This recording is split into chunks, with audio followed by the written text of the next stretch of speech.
My story, goodbye trust, hello depression. Background, I 31M and my wife 30W have been married for almost 9 years with 2 children 9,5 in Illinois no-fault state. We bought a house in 2019 and our children have made many close friends in the short time here. I work at a stable job and received multiple promotions in my 7 years in the company. She quit her job when COVID broke out due to e-learning and has not had a job since though the kids were in-person schooling last year. I guess you can say our relationship started off on not the best of terms back in 2010. She had just broken up with her boyfriend and we had been friends and she needed someone to support talk to.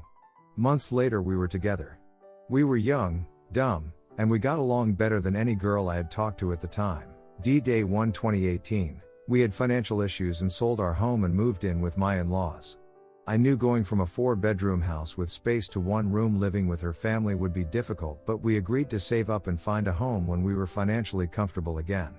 She started out of the blue dressing up nicely, attention to her phone, conversations between us lost the normal feelings.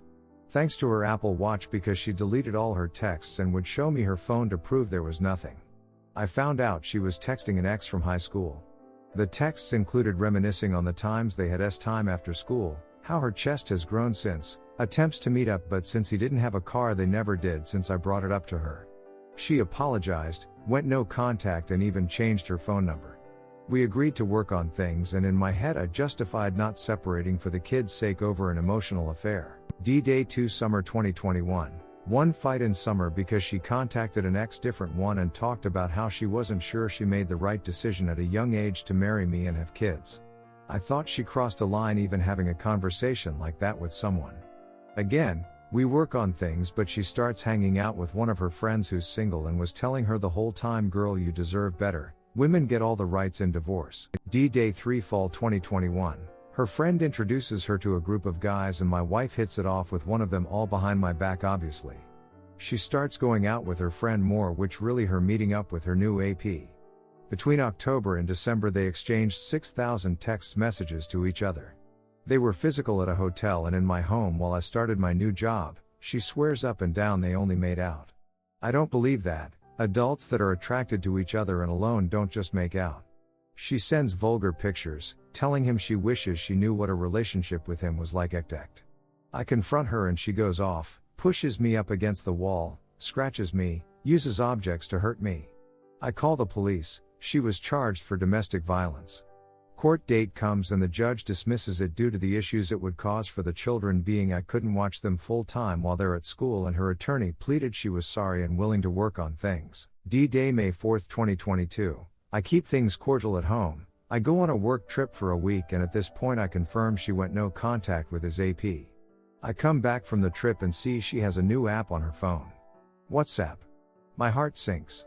I look and it's vulgar. She tried to meet up with him. I'm broken now. Current day, I've told her I want a divorce. She's begging that she's changed. Think about the kids. He's nothing act. The attorney I talked to said our best chance was 50-50 and maintenance money for 3-4 years. I'm willing to do that, just crushed at the idea of not seeing my beautiful babies each day. I love them more than you'll ever know. Moving them out of their school district that they finally made so many friends. Selling our house. Each day I go to work and sometimes cry. I've heard her promises 100 times but they mean nothing to me anymore. She says she'll do anything to change, but doesn't know what actions that would take. I jokingly said have him come here and apologize to my face man to man for what he did. She responded I can't control his actions. So here I am, stuck, ready to pull the trigger and retain a lawyer, carry on the burden of debt for years to come and see my kids maybe 2 weekends a month.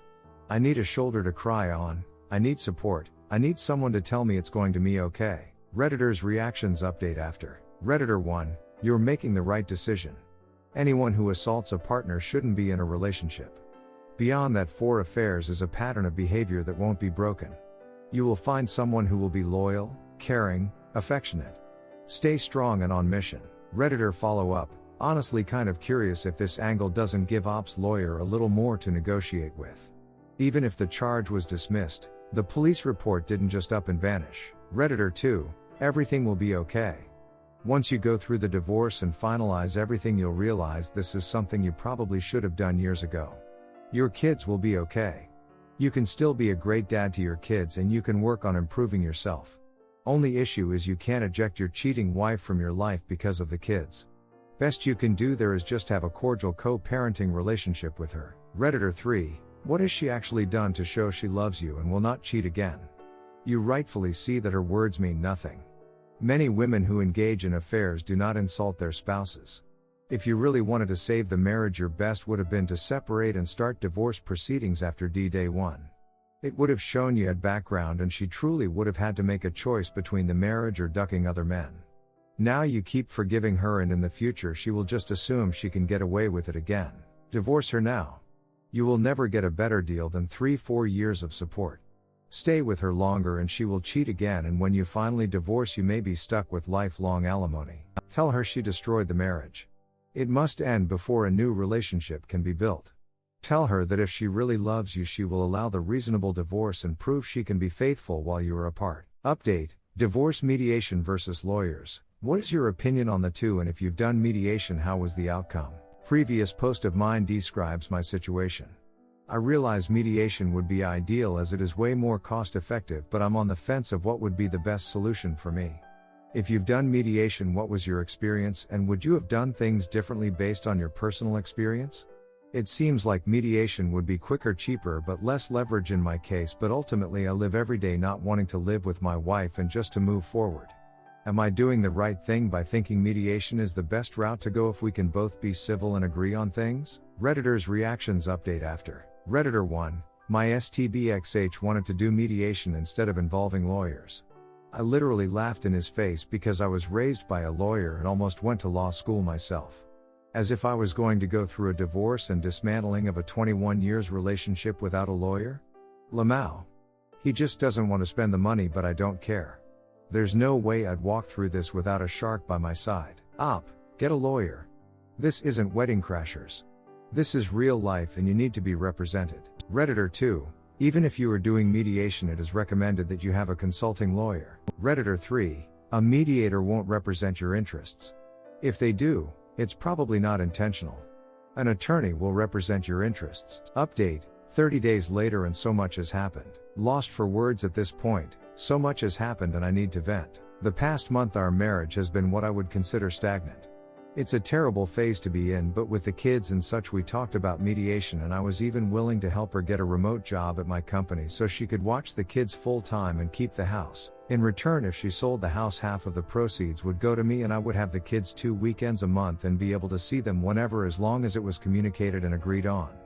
We didn't start the process nor seriously look into a mediator at that point. It was just discussions we had. Last week I found out she had an online dating profile that's been active for about 2-3 weeks. She had been talking, flirting with guys, and was even serious with one. Met up with him, dirty talk, the whole thing. We had a wedding coming up and she was telling her friends I was going, and she was going to bring this new guy she met. Once again, was devastated. I brought this up to her, we argued. She took a lot of her prescribed medication, 5-6 times the amount she is supposed to take during one day, and called the police. They show up, take our stories and leave it as an incident report. The police said, well, since it's prescribed and she's not acting suicidal, there's nothing we can do. I leave for work broken. She calls a family member that morning and says she doesn't want to do this anymore. This family member calls non-emergency and the police come back and take her to the hospital for evaluation. I come back home for the kids and immediately call an attorney. She was then placed on a 72-hour psychiatric hold and I filed for an emergency order of protection. She's discharged Thursday and I go to court with my attorney on Friday. I did not take the kids or myself back home as we stayed at a family member's for the night per my attorney. Friday morning the judge grants the emergency order of protection and she's served, not allowing to come to the residence, have any communication with me or the kids. I find out Thursday night she was across the street at a neighbor's house and they had time. Friday when she leaves she goes to a hotel after withdrawing half of what I was paid since it was payday and invited her original AP. The punches keep rolling in. Her friend asks if she can come by to pick up things my STBX forgot and I asked what, and the response was birth control. For the record, my wife and I haven't been intimate for almost 2 months now at least. So here I am, called off of work most of last week and taking care of my kids and speaking with my attorney about what our next steps are. Legally, I feel like I have the upper hand since the EIP was granted and the next court date is in 3 weeks. Mentally, I feel so incredibly depressed as she's literally juggling multiple guys and living this carefree life, though the dissolution of marriage hasn't even been filed yet. Attorney wants to wait till court date and see, but that can change. I have some support. Some friends who said they'd be there for me haven't responded, and she's going around telling our mutual friends that I lied and got her taken from her kids. I'm the abuser act. So lots of people have ghosted me even if I just call or text them, hey, I know things will get better. There's no chance of us fixing this as the wheels have already started to roll, but as a father, who did nothing wrong, I feel sick that she's been intimate these guys and I spend my nights alone not being able to sleep. It will get better, but if this isn't rock bottom for me emotionally, then I don't know what is. End rant. Hopefully the next update will be much happier. Redditors' reactions. Redditor 1, your mutual friend are too gullible if they think you can lie to the courts about her. If it was he said she said, they wouldn't grant the EIP to begin with without some sort of evidence that she is not a fit parent. I'd say drop those friends, not worth your time and effort if they can't even see that. Op answer, I agree 100%, how do they not question that? Emergency order of protections needs so much evidence and support to be granted, and they think I just made up stuff. He said she said and a judge granted it. It's so dumb. Redditor 2, I feel sorry for you, you have to go through this. I also feel sorry for your wife whose life is destroyed. What she is doing will come back to her. Time to protect yourself and the kids. Op answer, that's been my only option, protect the kids and prepare myself legally as best as possible. She's on a downward spiral and I can't believe this person I've been with for 9 years, built a life and family with, could do this to me. Redditor 3, I am so sorry Op, this sounds like a nightmare, and she is going off the rails. You seem to have your action plan, good job. The only thing I would remind you is divvy up the banking and reroute your paycheck to another account. Lean on your family for now. Give your friends a minute to get the lay of the land. She is probably a very convincing liar, and they are trying to process what is real. They will come around. Keep your phone in your shirt pocket, recording her at all times in your presence now. Don't answer her calls unless you can record them. Communicate by text so you have a record. It is really difficult right now, Op, but you are doing all the right things to protect your family. You got this. Good luck. Op answer, the bank accounts and such I will take care of tomorrow. It is a nightmare. I'm trying my best to make my kids the happiest they can be throughout all this, but it's so exhausting getting finances, working full time, the logistics of everything happening, meeting with my lawyers. It's like hell, but it'll get better, hopefully soon.